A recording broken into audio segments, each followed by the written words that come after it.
Alright guys, in this one I want to go over my solar build. This is my everyday build. You can take this in pretty much any content and it does extremely well. So if we just jump right into it, our main exotic we're going to be running is Starfire Protocol. This has the exotic perk Fusion Harness. Fusion grenades have an additional charge and recharge from empowered weapon damage. Fusion grenade kills grant rift energy. So this is a very hefty exotic. You get an extra fusion grenade, you get grenades back when you do damage empowering rifts, and you're also going to regenerate an empowering rift when you get a grenade kill. The synergy is very strong and it's obviously wanting you to play into fusion grenades. And because of that reason, we're surprisingly going to be taking fusion grenades.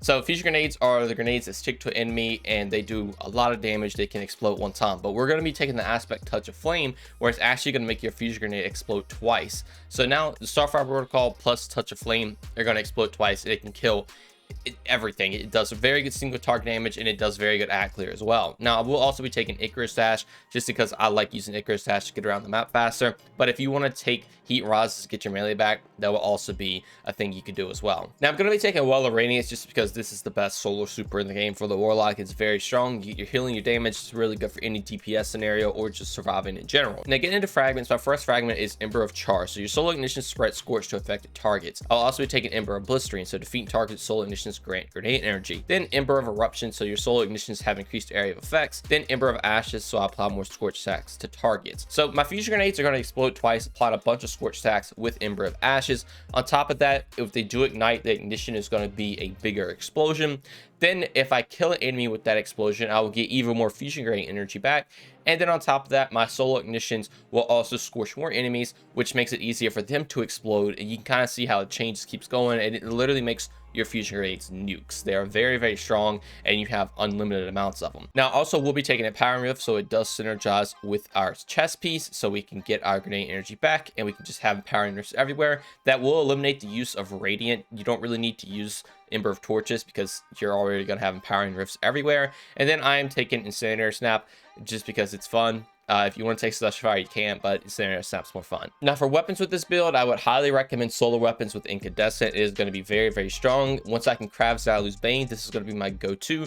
But don't sleep on the BXR because you can get Demo and Incandescent craftable as well. And what's really cool is that if the Incandescent spread kills enemies, that will also proc Demolitionist, so you can get your grenade back really fast. These will be my two go-to options. Maybe more so the Battler this season since there is Unstoppable Pulse Rifle, but I do want to craft both of these.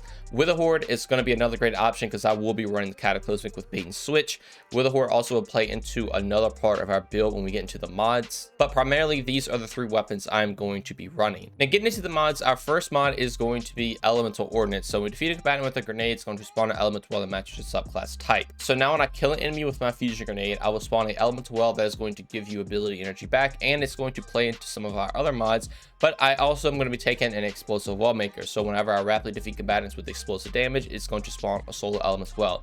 This is very good because this kind of acts as an elemental ordnance as well, due to the fact that if you get ignition kills, they will count as the explosive kills. You'll get some orbs. Incandescent explosions also can count for that, and you will get orbs from that. But what's really cool is that Wither Horde, if you don't know, actually pairs with explosive wall maker. And if you shoot a Wither Horde on the ground and enemies run into it, that counts as explosive damage for some reason in the game, and your Wither Horde can now generate solar elemental wells. So you have two ways to generate wells, which is very, very good. And I'm also going to be taking Seeking Wells, so those elemental wells I do create will actually just track to me, and it makes it really easier to pick them up and just go along getting your ability energy and proccing other things with the build. Now, to proc other things with the build, I am going to be taking Well of Life. So whenever I pick up a solar elemental well, this is going to grant increased generation for a short period of time. This is kind of like Restoration in a way. It's not as strong as Restoration, but you will have 100% uptime up with this, and it will allow you to use fusion grenades and not have to take a healing grenade. So Well of Life alongside 100 resilience is very, very strong. Then finally, I am taking Font of Might. So whenever I pick up a solar elemental well, I will get a damage increase. Since I'm running all solar weapons because of Incandescent,